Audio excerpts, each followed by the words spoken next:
Assalamualaikum warahmatullahi wabarakatuh. Abu Bakar As-Siddiq, Umar bin Khattab, Utsman bin Affan serta Ali bin Abi Thalib merupakan 4 sahabat utama Rasulullah SAW yang kemudian menjadi khalifah sepeninggalan Nabi. Keempatnya mempunyai keistimewaan masing-masing. Namun di antara mereka, hanya Utsman bin Affan yang mampu membuat malaikat merasa malu. Selain itu, pada masanya, beliau dijuluki Abu Abdillah. Beliau juga digelari Dzunurain, yakni pemilik 2 cahaya, karena menikah dengan 2 putri Rasulullah SAW, yaitu Ruqayyah dan Ummu Kalsum. Kemuliaan lain yang dimiliki Utsman bin Affan adalah kedermawaannya dalam bersedekah. Utsman juga merupakan sosok sahabat yang pertama merangkum mushaf-mushaf yang tersebar menjadi sebuah kitab yang sekarang kita baca, yaitu Al-Quran. Namun sebelum lanjut, jangan lupa untuk sukai video ini, komen, dan berlangganan, serta bagikan video ini agar bermanfaat bagi semua. Terima kasih. Ada satu kisah yang menggambarkan sifat mulia itu, sebagaimana diriwayatkan Aisyah radhiyallahu anha. Suatu kali ayahandanya, yaitu Abu Bakar As-Siddiq, meminta izin untuk bertemu dengan Rasulullah SAW. Saat itu, Nabi SAW sedang berbaring. Demi menyambut Abu Bakar, beliau SAW pun menjawab salamnya.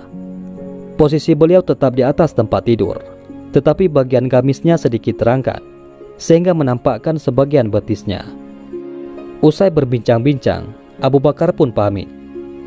Tak lama kemudian, Umar bin Khattab minta izin untuk menemui Rasulullah SAW.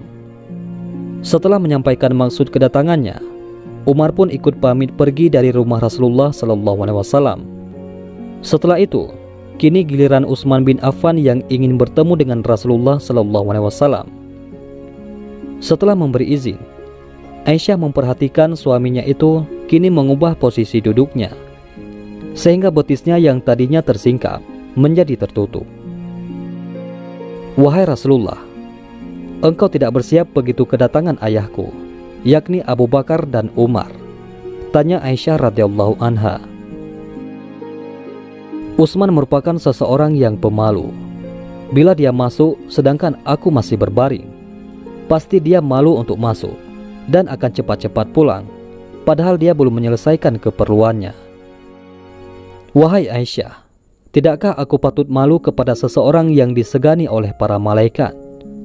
jelas Rasulullah SAW. Demikianlah Nabi SAW menerangkan, bahkan para malaikat pun bersikap malu terhadap Utsman bin Affan. Sifat itu merupakan teladan bagi umat Islam, sebab hal itu sendiri diajarkan oleh baginda SAW. Dalam sebuah hadis, Rasul SAW bersabda, "Malu tidak menimbulkan sesuatu kecuali kebaikan." Dan terkait sifat mulia ini, Nabi SAW memuji Utsman bin Affan. Bahkan para malaikat pun segan terhadapnya lantaran perangainya yang pemalu itu. Bukan karena jumlah hartanya yang menjadikan malaikat segan kepadanya, melainkan ketulusan hatinya dalam membantu sesama. Meskipun bantuannya harus menguras hartanya, tapi baginya itu tak jadi masalah. Hal terpenting yang beliau inginkan adalah hartanya dapat bermanfaat bagi seluruh umat. Bahkan beliau rela mendonasikan sebagian harta untuk momen perjuangan Islam. Di suatu hari, Rasulullah SAW sedang mengumandangkan pengumuman penting. Beliau bertanya kepada seluruh masyarakat, siapa yang bisa memenuhi dana untuk momen perjuangan Islam? Tak lama, Utsman bin Affan pun melangkahkan kaki menuju Rasulullah. Dengan mudahnya, beliau mendonasikan sebagian hartanya untuk momen tersebut. Tidak hanya berjumlah jutaan, tapi triliunan. Sahabat Nabi yang punya wajah rupawan tersebut menuturkan, kalau untuk agama Islam, ia akan rela melakukan apa saja. Selain itu, diriwayatkan dari Imam Ahmad bin Hambal bahwa ketika Al-Hasan ditanya tentang orang yang beristirahat pada waktu tengah hari di masjid, Maka ia menjawab, "Aku melihat Utsman bin Affan beristirahat di masjid, padahal beliau sebagai khalifah.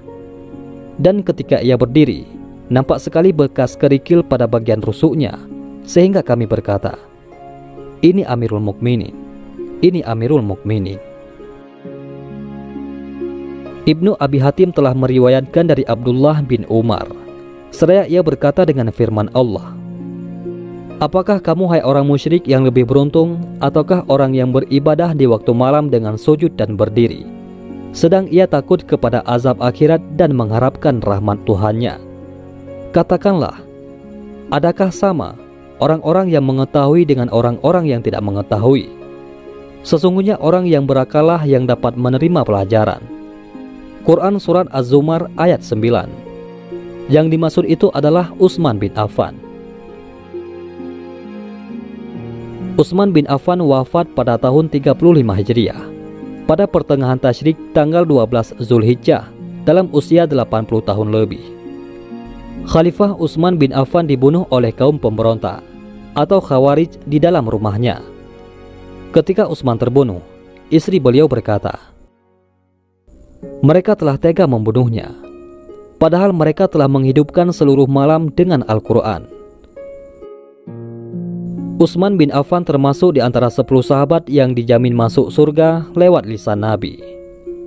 Meskipun telah wafat, kedermawaannya selalu dikenang oleh umat Islam, mulai dari membeli sumur Yahudi, menyumbang 300 ekor unta pada perang Tabuk, dan masih banyak lainnya. Utsman dikenal sebagai sahabat Nabi yang banyak menginfakkan hartanya di jalan Allah Subhanahu wa Ta'ala. Wallahu a'lam bishawab. Mudah-mudahan bermanfaat. Assalamualaikum warahmatullahi wabarakatuh.